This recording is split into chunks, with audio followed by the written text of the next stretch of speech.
So here's our first chance to interpret the words of the Torah. Now this is summarized. I made a chart which summarizes what actually is happening in the Torah, the Psukim. And this information is found at the end of Parshas Bereshit, the first unit in the Torah, and it describes the generations of Adam through Noach. There are 10 generations. Now there is a debate in the Rishonim whether everybody lived this length of time or whether these people were unique in the longevity that they were blessed with. But in any case, if we look at the list of names, I've only included 7 from the first 10 generations. There are more, obviously, there are 10, but I haven't included all of them. We can look at them and we have to see, okay, what are we supposed to do with this? So we have this information. It's included for a reason. It's not just, it's supposed to give us additional information. So the first thing that we do when we look at text is we have to see what are the patterns. Are there any patterns that would make a difference to us? If we look at, are there any patterns? So if you look at this slide, there is one pattern that sticks out to me, and that is the age at which Noach fathered a child. So that is automatically going to be a difference. It breaks the pattern, and so all the commentaries are going to discuss why is it that Noach had to wait until he was 500 years old to have a child. So what do we know about these first 10 generations?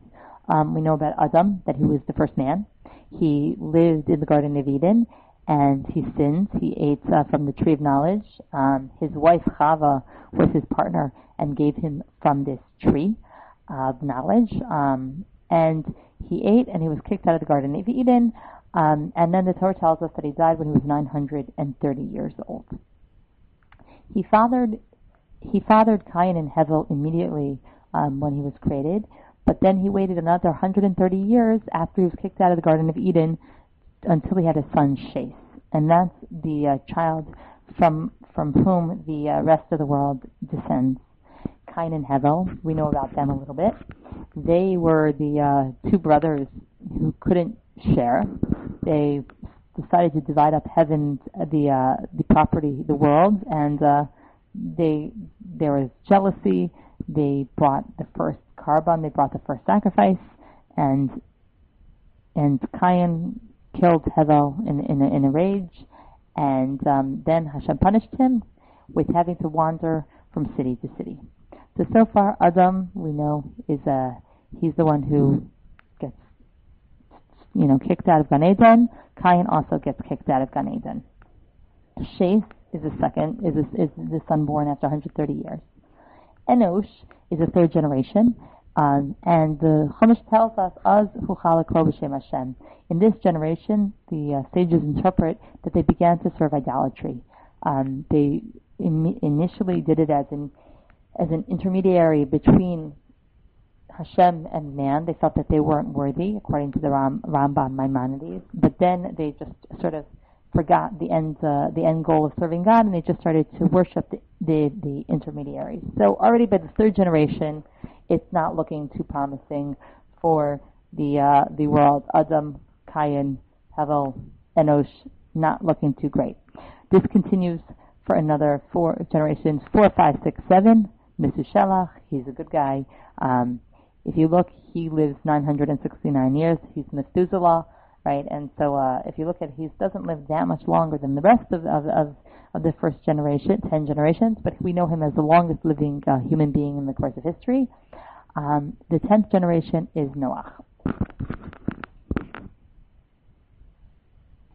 So what other information do we know about these first 10 generations?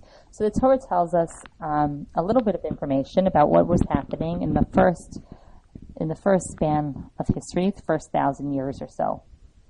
It tells us that during this time, after they were kicked out of Gan Eden, they had a very difficult time cultivating agriculture. There was a lot of thistles and thorns, but there was some development of new technology. They discovered iron around the time of right around the time of the birth of Noach. They discovered the plow. Someone invented the plow. There were beginnings of the musical instruments. It was the beginning of human innovation. It was also the beginning of idolatry. And after Noach, the pasuk tells us that Hashem says, I'm no longer going to have a seasonless universe. I'm changing everything. We're now going to have seasons, which implies that before the flood, there were no seasons. It was moderate temperatures all the time. No winter, spring, summer, fall. It was all spring all the time. And according to the Sifsei Chaim of Chaim Friedlander, this didn't necessarily have a positive impact on the people alive at that time. In fact, they took advantage of their long lives. They took advantage of their moderate temperature, where they didn't have to work so hard. Yes, they didn't get so much food, but they didn't have to suffer with the cold temperatures, and they didn't have to fear for their lives. And they began to take advantage of the weak. The strong took advantage of the weak. The politically connected were able to oppress the weak, those who were not politically connected. There was a lot of petty theft where people nickeled and dimed people to death, where they stole their merchandise 1 penny at a time, and there was a lot of immorality. So the first 10 generations isn't really got a chance. They had a chance to do good with Adam. They had a chance again being kicked out of Gan Eden. But things go from bad to worse until Hashem decides to destroy the world with a awesome flood, where he was going to save Noach and his 3 sons and their wives, and Noach's wife Nama, who's in Chazal's language is a equal partner in Noach's righteousness, and they're going to recreate the world, starting over, the creation of the world, part 2. So here we come to the second 10 generations of the world, and generation number 10 is Noach. He fathered his son at 500, and he lived for 950 years. But if you look after that, if you look at the lifespan, as well as the age at which they fathered their children, you see a drop, a steady decrease in the age at which they have their children. And so this is supposed to give us pause. We're supposed to say, okay, what are the implications of this information? It's not only, this information isn't just being provided so that I can calculate the time of the world, the timeline of the world, which is also important information. But if I look at this chart and I see that the years are decreasing, it's supposed to make me ask a question. And that question is, why are the lifespans decreasing at such a rapid rate? And why are the age at which they're fathering children decreasing at such a rapid rate? And I think the answer is, I saw this answer in Rav Chaim Friedland, their Sefer Sifsei Chaim, is that the first 2,000 years, Avram was born in the year 1948, and this year was almost the year 2000 to the creation of the world.